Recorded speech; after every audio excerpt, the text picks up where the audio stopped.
If an image moves us, surprises us, and shows us something no one meant to make, is that creation or just a very convincing echo? Welcome to AI Debate.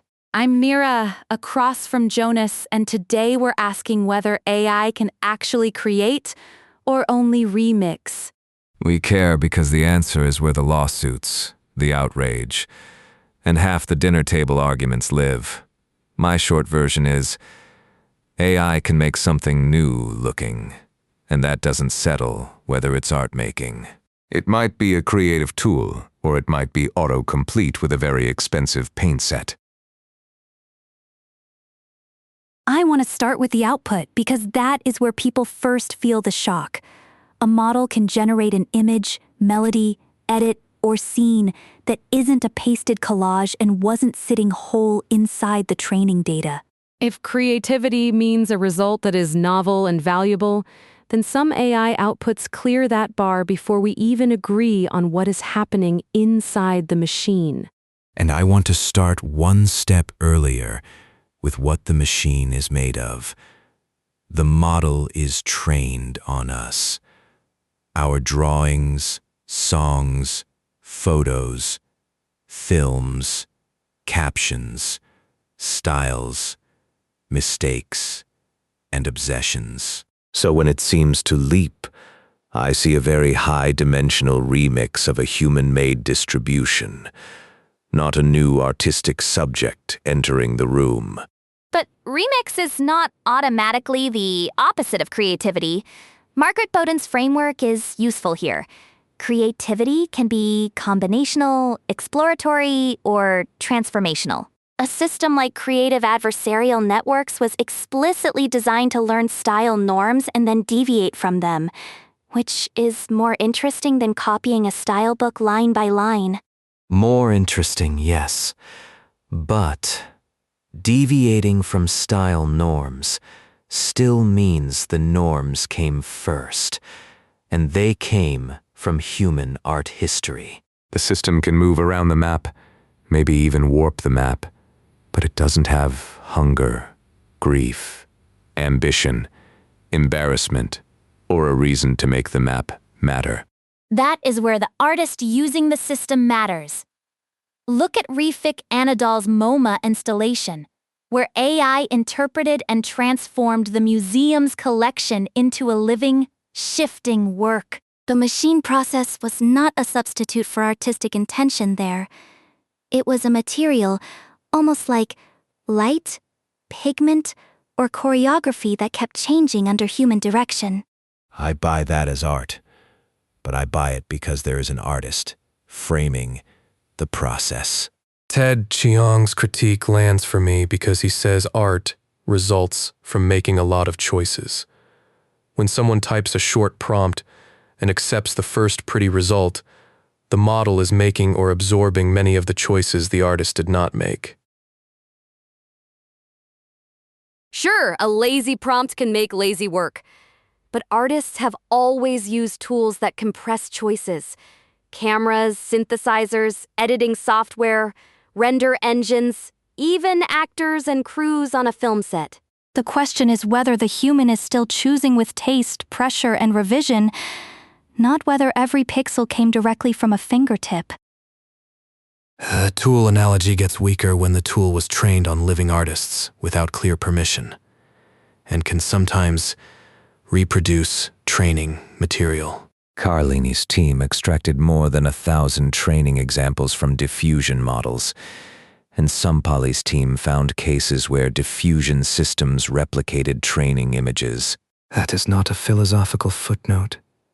It matters to working artists whose labor becomes raw material. I concede that completely. Memorization is real, regurgitation is real, and the consent fight is not a distraction from creativity. It is part of the creative economy now. But a failure mode does not define every output, just as plagiarism does not define every sentence written with a keyboard. Fair. But the ordinary case is still dependence on a human-made distribution. The model has no childhood, no body, no audience it is trying to wound or comfort, and no memory of being changed by the world. A lot of art is not just form. It is form under pressure from a life. I don't think we need to give the model a soul to call some of its behavior creative. We can separate product creativity from personhood.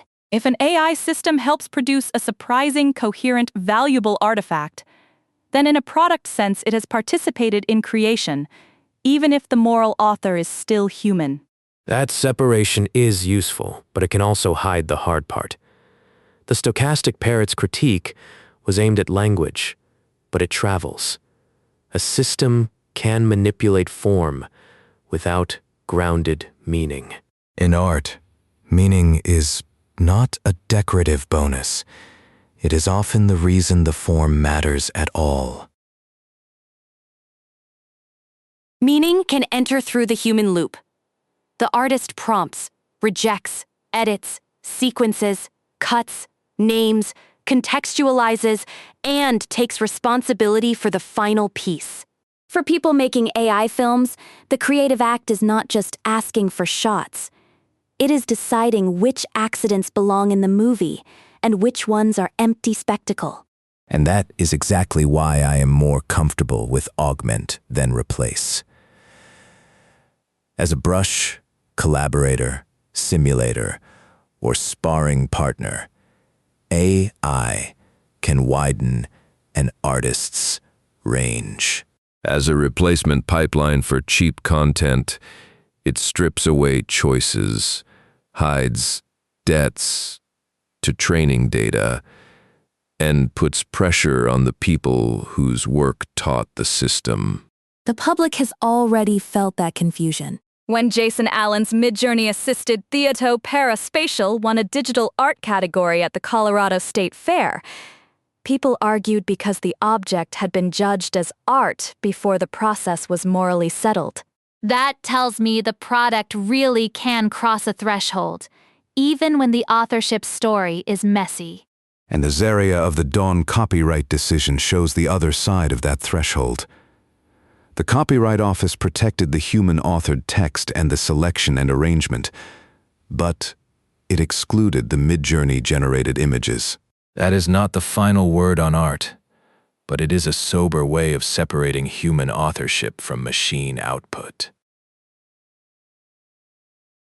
So maybe the question is not one question. Product creativity asks, is the artifact new and valuable?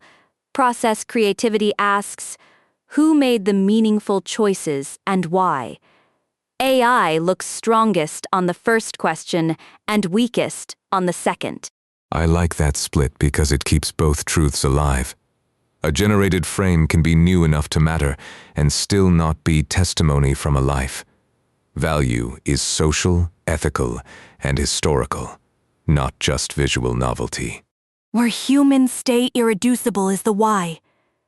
We decide what is worth making, what sources are acceptable, what failures are interesting, what beauty is too easy, and what the work is accountable to. AI can surprise us, but the surprise becomes art when someone commits to it. I can concede real novelty.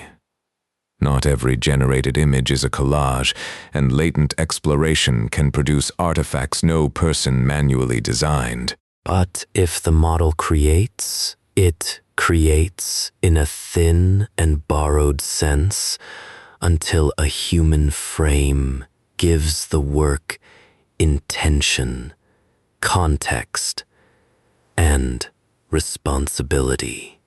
So, can AI actually create? In the product sense, yes.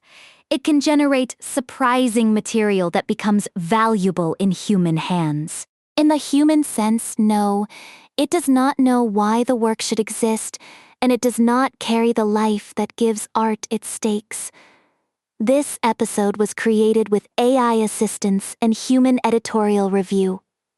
I'm Mira. And can it only remix? Also yes, but not only as an insult. Remix is how a lot of culture breathes, And this machine version is unusually powerful and unusually ethically messy. Our answer, as people making AI films, is not triumphant. Use it as a tool or collaborator. Fight for consent and credit. And keep humans responsible for the why. And I'm Jonas.